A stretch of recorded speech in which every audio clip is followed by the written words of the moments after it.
people? It's your boy Tops back again for another Transfer Centre episode. Now, before I get into it, please like, share, subscribe, do all the good stuff to make the channel grow on the road to 700. Big up everyone who's subscribed already. But yeah, let's get into it. Now, first I want to get into obviously the press conference that Mikel Arteta had.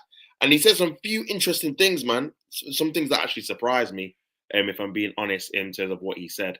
So let's get into it, man. Obviously, everyone's obviously wondering what he's going to say about transfers. But yeah, boom. Let's get into it. So yeah, he said, on our injured players, we have a few decisions to make this afternoon with the medical staff to understand whether they're in the best condition for this game or the next one. So we will decide. Now, going on this, I have actually heard rumours, obviously, on Twitter and other places that potentially someone like Saliba is actually injured, which is something that is going to be a massive blow to obviously the team and also fans in general, because Saliba has been a mainstay in the team and someone that we've always relied on for the foreseeable. And if he's injured, we're in trouble, man. We're in big trouble if Saliba's injured. So, yeah, hopefully he's fit, but we'll have to wait and see on whether any of the long-term injury casualties are close.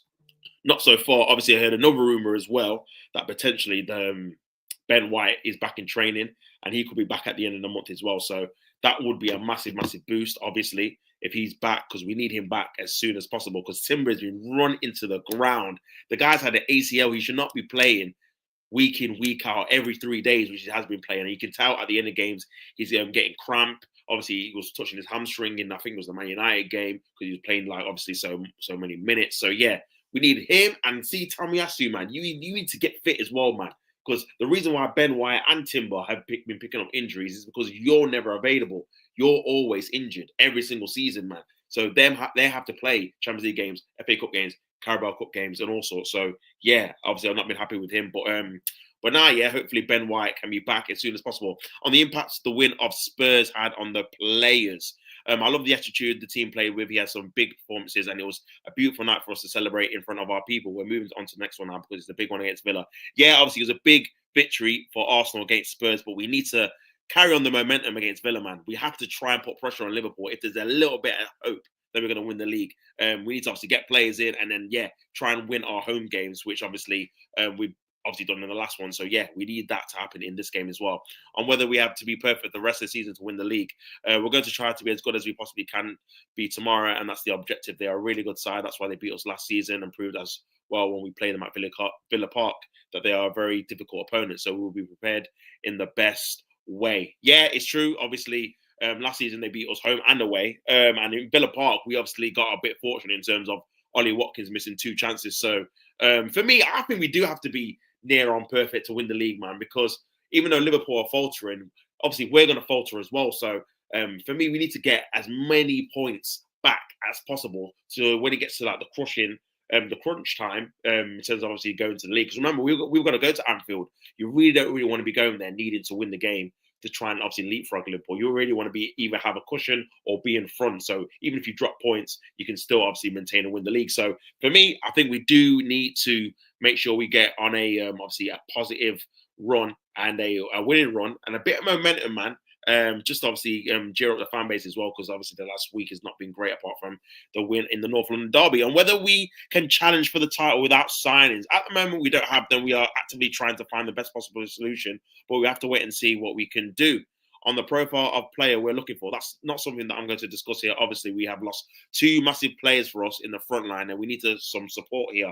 Now, this is a big thing for me, man. The fact that he's saying that we need some support here is absolutely pivotal in terms of the fact that obviously before now, he was saying that, we're going to find internal solutions. We're not really looking to obviously buy anyone, blah, blah, blah, blah, blah, a market opportunity, all these kind of words. But now he's literally done a 180 and said, no, we're looking for players. We're looking for players. We need to sign forward attacking players. We've lost 2 of our best players for a significant amount of time. For me, I know Saka's saying March, April, but for me, I think he's out for the season just because he's had a torn hamstring, he's had surgery on it. So it's going to be very difficult for him to come back this season. So yeah, I think he's out for the season. And also, I feel like obviously Gabriel Jesus, I think the plan might have been to sell him in the summer, maybe to like Saudi or somewhere else. But I think with him being injured now, having an ACL, I think he's going to be out for obviously 9 to 10 months. I think them 2 massive injuries puts a lot of pressure on the the front players that we've got at the minute. And for me, we cannot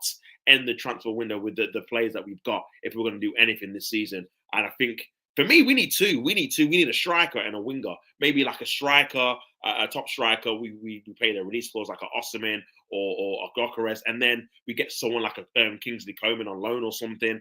That would be the ideal scenario for the simple fact that you then cover obviously Saka and Jesus. You know, obviously Jesus is playing as a second striker.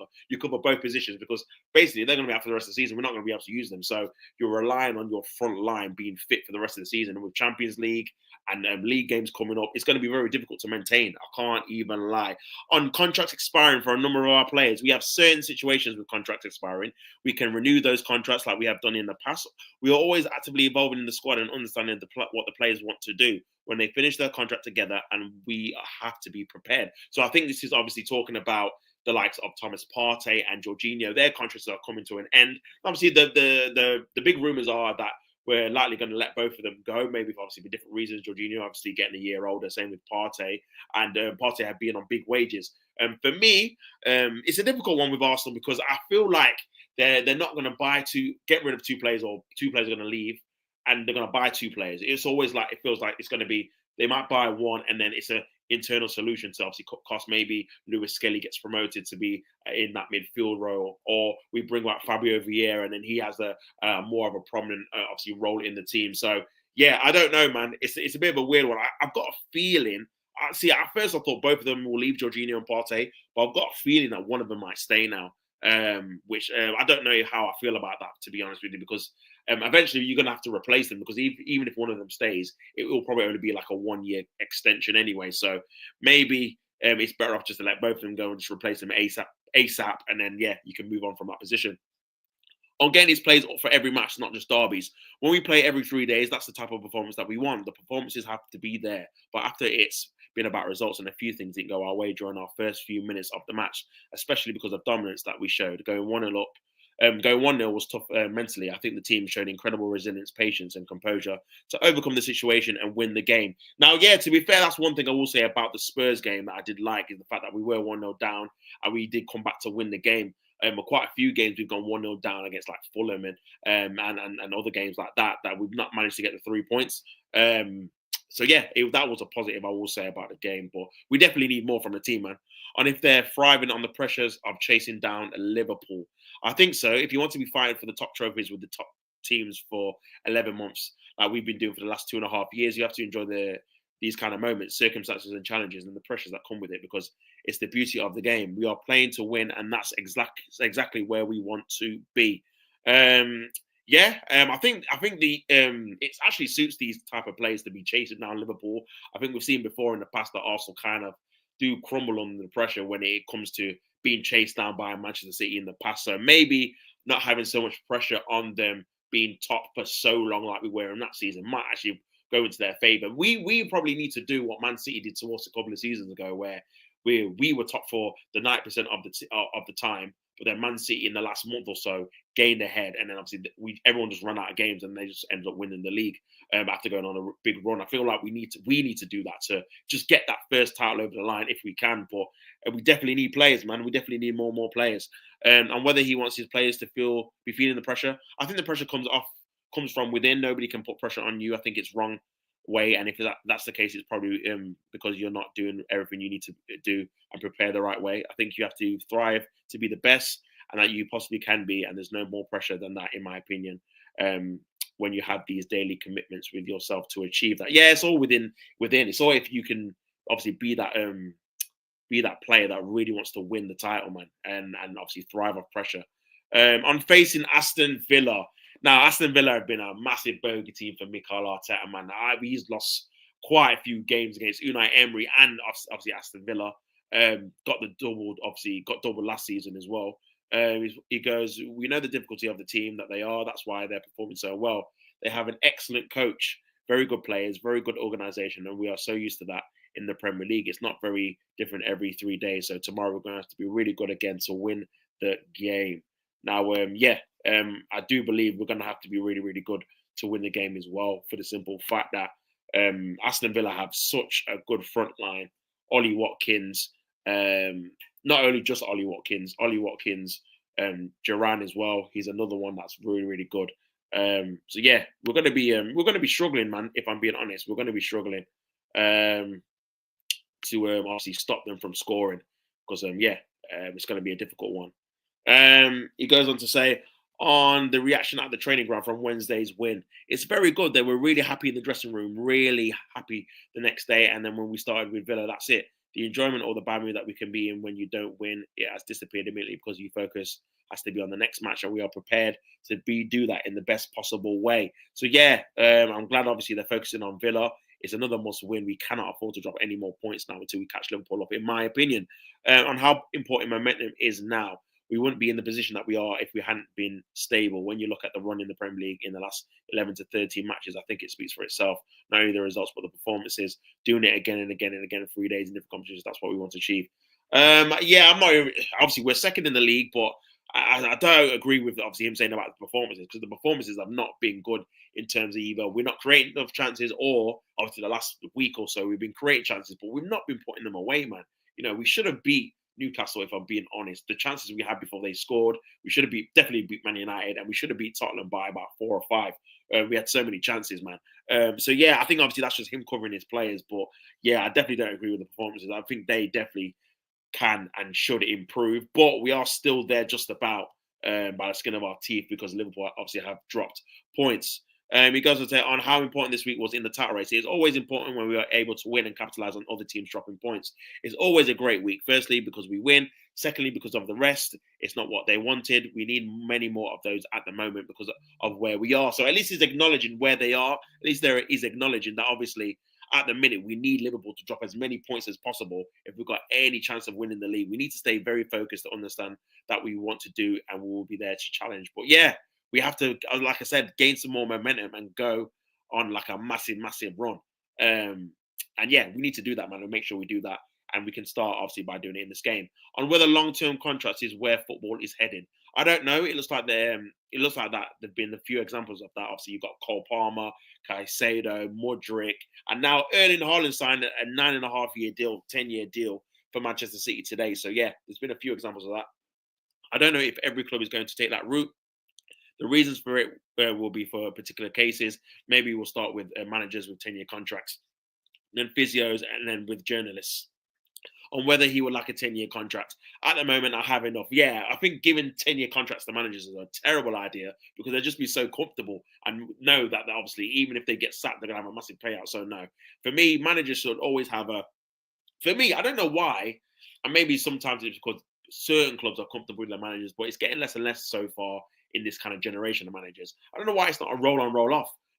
This season, let's see what you do. If we're happy with how the season went, we keep you on. If we're not, we just kind of move you on. Obviously, the managers might not agree to that, but I think for the club's idea and perspective, I think that would be a bit more ideal because then you're not stuck with obviously managers there for 2, 3, 4 years, and you don't have to have a massive payoff like clubs like Chelsea have to do all the time.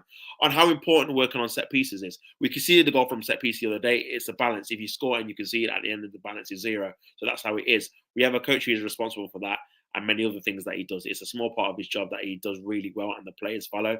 You have some good momentum now. It's about maintaining, attacking, and the defensive part of it as well. Yeah, man. So obviously there's been a lot made of Nicholas Yeovil obviously getting a mural, which obviously personally I don't agree with. I think the legends should only get the murals who have won Premier Leagues and big trophies for the club. But that's just my opinion. So yeah, I don't think that should be a thing. But in terms of set pieces, yeah, I mean to be fair, I think obviously we have conceded a few set pieces, man. I remember the one goal we conceded at Sporting, obviously the goal against Tottenham. There's been a few other games we've conceded from like corners and obviously the one against Liverpool, Van Dijk scored from a corner. So yeah, there has been a few corners that we've conceded from. So I do feel like even though obviously Yova's getting a lot of credit and rightfully so because he has been helping us in terms of getting some more obviously goals from corners and set pieces. I do feel like there has been a lack of obviously follow up in terms of how we've been defending them. We've not been defending them the best, I would say. So yeah, that's something to keep an eye on if I'm being serious. Let's go on to the list going on to challenges. On managing Jurgen Timmer's minutes, now this is a good question. It's unbelievable what he's done, especially because he's done it on the right. He's done it as a left back as well, and we're putting huge demands on him. That's the thing. When the squad is short and you have quite a lot of injuries like we've had, you start to load more on the players, which is not ideal. And this is the thing I was saying about someone like Jurgen Timber, man. Like he's been played way too much. He's had an ACL injury. It's been really, really hard for him in terms of being playing like left back, centre back. He's played in the League Cup, the Champions League. Obviously played in the FA Cup. He's played in the league. And for me, it's not ideal to have a player like that who's just come back from an ACL to be playing this much minutes, man. And I have to say, you've got to put a bit of blame on the likes of Tomiyasu, who's been injured all season, someone who could fill in at right back. Obviously, Ben White's been doing his best, but obviously he's got an injury because he's had to play a load of games last season because obviously Timber got the ACL and Tomiyasu was injured for the majority of last season as well. So when you look at it like that, man, I think we played Jurgen Timber way too many times, man, this season. Obviously, we've had to because we've had no real option. The other option is to play Thomas Partey, and no Arsenal fan really wants to see that because one, he's better in the midfield, and two, you lose quite a lot when he's at right back because he's not the one to really overlap, hasn't really got the legs to do it. And yeah, he's kind of like playing there, but inverting, but not really providing that width we need on the right hand side for whoever's playing right wing. So yeah, I think it has been a massive, massive error to play Jurgen Timber that much. And hopefully it doesn't have any long-term effects because we all know now after you've played a long time, after a long injury, you do pick up hamstring injuries and calf muscle strains and stuff like that. So for me, I think we need to make sure when Ben White and Tomiyasu hopefully are back within the next 2 or 3 weeks, that Timber gets quite a lot of rest because, yeah, he's going to catch up with his body sooner or later.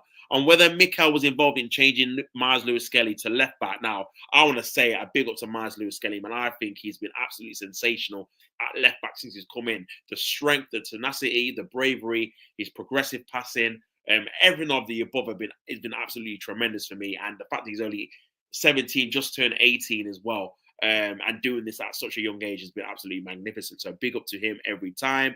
And he's one of our own from Hale End. When I saw him to give him a chance with the project that we had in the academy, the moment I saw him, the only way I could think was to change his position. I spoke to him and said, I think this is where you're going to have it because I think it fits a lot of his qualities, the way that we play, and it fits because we had the necessarities in the position. So we have started to work on that. He got into it straight away with the personality he has. I think it's very obvious that he's doing it now. And I agree, man. I think he's been absolutely sensational, Lewis Skelly. And you forget that he's not a left back. He's a midfielder. And the fact that obviously he's only really been working on that probably maybe like a year or so. It's been absolutely tremendous. And for him to just come into the first team and do that has been great. So yeah, I'm very, very happy with that. On his progression since pre-season, adapting to the role, he's just not on the defensive part. I think physically there are very different demands. You're facing wingers a lot of the times in that position. And that's another thing. He doesn't really get skinned, man. When you think about it, obviously he's very good at protecting the ball and being on the ball, but he doesn't really get like skinned past by like tricky wingers as well. He's very sturdy. He doesn't really lunge in for tackles as well. His football IQ is very good on and off the ball. So I've been really, really impressed with him, and I think he's been a really, really, really, really good player for us this season. And he's already started the last 5 or 6 games. So yeah, I've been really impressed with him. You have to be part of that defensive line. You have to know when to release, when to not, which is very good at as well. When it's on your side, how to defend your box, which is good at as well. Something that he wasn't used to. Then all the attacking and prowesses on top of that. So it's quite a lot. He's dealing with that in a great way, physically as well. He's matured in a lot the last year or so, and that's another great performance. Yeah, I agree. It's another good performance from him. And yeah, he's definitely been good in that position. And I feel like going forward, for me, he's our first choice left back for me, man. I think he's been absolutely tremendous in that position. And I'm looking forward to seeing him in more positions going forward. On how difficult it is to work in the market when everyone knows we need a forward. I think it's more of a question for Jason. I don't know, but I think we have to do what we think is right and what we can do as well. That's it. It's clear that we like to improve the squad, especially with what's happened. Can we do it or not? It depends on a lot of factors. For me, there's no excuse. We have to improve the squad, man. There's no excuse. We have to do what we need to do to improve the squad and make sure we're in a chance to be winning the title and challenging for the Champions League. We made it clear that we want a squad. And to be fair, what I will say now Mikel Arteta has made it clear he wants players, then it is on the board now, to be fair. And this is what people were saying that he should have done before. Like, stop protecting them. If they're not giving you the money, make it clear. I want X, Y, and Z. and them not giving me X, Y, and Z. So people know. So obviously they know it's obviously them stopping you from getting more players that you want, not just protecting them and saying, oh yeah, they're the best ball in the world. This is where you lose me, man. And whether Mars could get an England call up, let him settle where he is first and talk about the reality he's got in front of him. Stick with that, and I think that's more than enough for now. Yeah, I agree, man. I think eventually he could be in the England setup, but for me, he just needs to practice, or sorry, focus on being the first choice left back for Arsenal. Because obviously he's going to have tougher games. We're going to be in the Champions League. I do think he's going to be starting these games, man, because defensively he's been good, and obviously he's touch wood. He's not been injured, man. So yeah, and whether the title race is a two-horse race, I don't think so. I think when you look at every game in the Premier League and the margins and how the teams are winning football matches, it can go either way. So there are 2 or 3 ways you can be talking about something very differently. We're still in January; it's going to be a long, long run. For me, I think it is between Arsenal and Liverpool. If I'm being honest, I just can't see it. I just can't see anyone else obviously going the distance. If I'm being honest, man.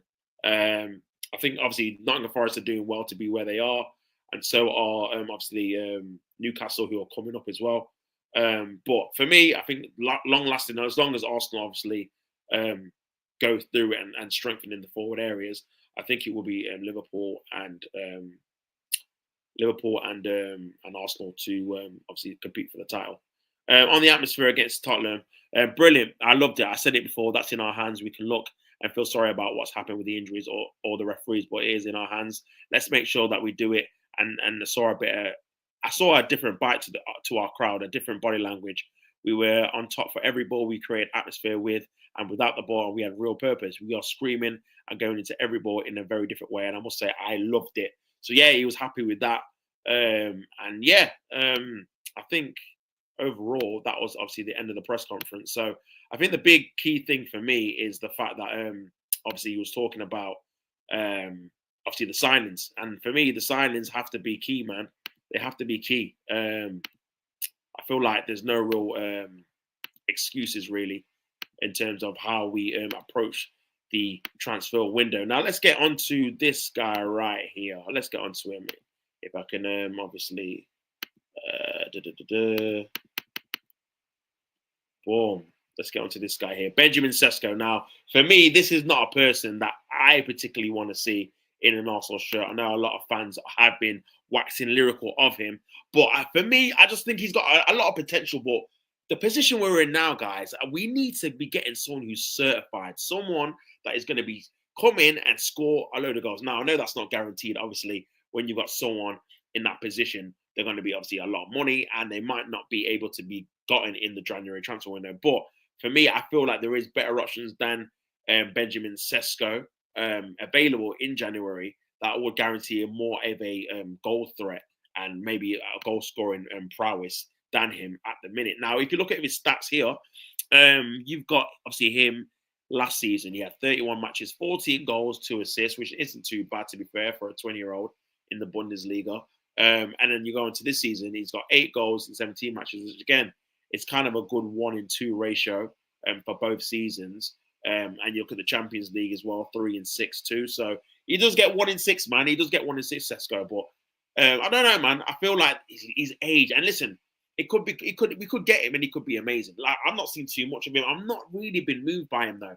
I've seen him obviously in the Euros. I didn't think he was great, but obviously he's playing for Slovenia, I think.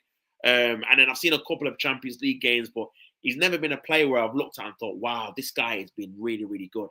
To be honest with you, and I feel like if we had got someone like I don't know, maybe like a Gyökeres, someone like that, I think he might be a bit more beneficial, man. But listen, the reports obviously are coming out and saying, well, it doesn't actually look like we might even sign him. If I'm being honest, it could be like because what I was hearing was that it was going to be a loan with an obligation to buy, but it doesn't look like Benjamin Sesko or Leipzig want to obviously let him go in the middle of the season. It's going to take quite a lot of money to get him. Now, is it worth paying someone? Like, how much do you think he would even cost? Is it going to be 70, 80 million, 90 million for someone like that? Can also afford that in the January transfer window? I ain't really too sure, if I'm being honest. I do feel like it might be a case of not getting someone in for that moment in time and maybe going for someone else. But if I have a look at obviously the other person that we've been linked with heavily, it is Zubimendi. Now, Zubimendi has been linked with Arsenal. Apparently, a deal is going to be done in the summer. They're saying that we might even pay more than the transfer window. Sorry, the release clause that was going to be £51 million. We might actually pay more so we can stagger the payment structure. And for me, this guy is a decent player. He is a very good player, but I don't know, man. I'm not too sure. It's definitely going to be a done deal. I seen the messing about he did with Liverpool. Liverpool were very, very sure he was going to sign in the summer, and it ended up him not even going there and changing his mind last minute, and quite a lot of messing about what's happening. So yeah, I don't know, man. Until he's holding up the shirt, for me, this is another player that I feel like until he's holding up the shirt, I'm not gonna be too can't get too carried away if he's going to join. Obviously, he's a defensive midfielder. If you look at his stats here, not really a goal scorer. Only got the 1 goal this season, but that's obviously not his job. Got 4 last year, 1 the season before, and then 2 the season before that. So he's someone that's a decent player. But again, I think it all depends on the likes of. Thomas Partey and Jorginho. Are these guys going to stay? If these guys stay, and I think one of them definitely will go, maybe 2, but I think one will go. If these guys stay, then I cannot see this deal happening. But if Zubimendi ends up coming, definitely Partey or Jorginho, maybe even both, will be moved on, in my opinion. But it's definitely one to obviously keep your eye on. But yeah, you'll have to let me know in the comments what you think. If you think Zubimendi is gettable for Arsenal, do you think Arsenal can get their hands on him? And if they do, will it be a good signing? I think it would be a good signing because he is a good player, but I'm not sure if I believe the whole it's done and stuff like that. I'm very skeptical of transfer stories that come middle season. Even when we were linked with Rice, and Rice was touted to really want to come and stuff like that. Look at the struggle and fight we had to have in the end to get him over the line. And that January, that season, I was told the exact same thing that I was being told now about Zubimendi, that it's a done deal. He's definitely going to come. And he didn't end up being that way. So, yeah, for me, you just got to wait and see for that one. I do feel like, he would be a good addition if we could get over the line. But I'm not really worried about Zubimendi at the minute. If I'm being honest, guys, like, I really want a striker this January window. And this could be the guy for me, man. I feel like this is the guy for me. Victor Gyökeres, man. A proper striker with proper stats. I know it is the Portuguese league, but if you look at these statistics here, the last 2 seasons, you look at obviously last season, 29 league goals in 33 games, and then if you go on this season, 21 goals already in the league in 17 games. More goals in games is absolutely sensational. And look at the Champions League, 5 in 6. Obviously got that hat trick against Manchester City as well. So yeah, man, this guy is a proven goal scorer, nearly getting 30 goals already in the season, which is crazy, considering, the season's already halfway through. But yeah, man, it's one of those ones, man. Obviously, Gyökeres would be a fantastic signing for Arsenal. And if they could get that over the line, there's a release clause as well, man. There's no real excuse why we couldn't really secure that signing. There's a release clause there. Players know he wants to leave. Manager knows he wants to leave. And we need a striker, someone that's going to hit the ground running. I feel like because he's got that eye for goal, if we could create chances for him, look at the chances we've created in the last 2-3 games. You're telling me Gyökeres couldn't score any of those chances? Do you know what I mean? There's some easy chances as well. And that's the thing that I think Arsenal are lacking, man. We haven't got that goal scorer. We haven't got that guy that's going to be standing there wanting to score goals, needing to score goals. I feel like we've got a load of players like Kai Havertz, like Martinelli, obviously Jesus in the past, who don't mind scoring, but they don't go off the pitch frustrated because they haven't got a hat trick or they haven't got 2 goals. And that's what we need. We need someone that's going to be very, very persistent in terms of, okay, we need to score goals. I'm on the pitch because I want to get the golden boot. That's my goal. I want us to win league titles, but I want us to get the golden boot. And we don't have that killer. We don't have that gunman. We don't have that real bad striker where all the opposition fans and defenders are scared of them. We don't really have that, man. So for me, I think Gyökeres would be a good signing and someone that we can get in January because he's got a release clause, and I think they'd be willing to negotiate, and I think he'd be willing to come as well for the simple fact that obviously Ruben Amorim has left the club, and now he's probably looking at it thinking, well, he's left the club. He's the one that brought me here. Let me try something new. And what better way to go to like a team that's still in the Champions League, fighting for the league, hopefully. So yeah, that's definitely one person to keep an eye on. What about? Let me have a look at this guy. Victor Osimhen. Now, Victor Osimhen, about 2 years ago, was the hottest striker going, man. Everybody wanted this guy. He was obviously he guided Napoli to a league title as well. But his statistics here have been pretty decent, man. 14 matches, obviously in the Turkish league, I know, but 11 goals, bro, and then 3 in 4 in the Europa League. So that is 14 goals in 18 games. Now, that's nothing to be sniffed at, man. It doesn't matter what league it is in, really, because he's proven he can score in Serie A as well. So yeah, again, another one with a release clause, another striker who I think would put fear into the likes of other opposition defenders. And yeah, that's another one, man, we can be going after. There's no excuses. There's players here, guys. There's players here. So I've just giving you 2 options there that I would be happy with either or, man. So yeah, I think we definitely need to try and make some signings here. Definitely try and make some signings here. And like I said, for me, I think we need 2. If I'm being honest, I think we need a striker, and then I think we need another winger as well, man. I think we need another winger. I think the likes of Victor Osimhen with like a Kingsley Coman on loan will be absolutely fantastic. Absolutely fantastic, man. And obviously Arsenal also have the money, man. Look at this, man. Look at these statistics here, man. Absolutely crazy. Absolutely crazy. Absolutely crazy, man. Let's have a look. 34 goals, 127. See, this is the goals he was doing, man. 100 goals, 31 assists for Napoli. Yeah. You see, he's even getting compared with Kane. 39 goals, 39 games, 31 goals, 5 assists. Kane got 49 games, 32 goals, 5 assists. So he was one off Kane with, obviously, he's playing less games as well, and the same amount as assists. This is the level of striker that he was about 2 years ago. He was getting compared to Harry Kane. And yeah, when that happens, man, that means you're onto a winner. Obviously, his agent messed up a move, possibly to Chelsea, possibly to the Premier League in the last, obviously, summer window. But for me, he's still a quality player, man. Yeah, he can miss a few chances, but his movement is good, and he does finish quite a lot of chances off as well. So, yeah, that's definitely a player I'd be more than happy to get, man. More than happy to get Victor Osimhen.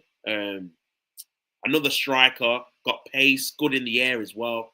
Yeah, man, but I don't really see anyone linked with him. I think he might actually stay at Galatasaray for the whole season, which would be a shock, if I'm being perfectly honest, man.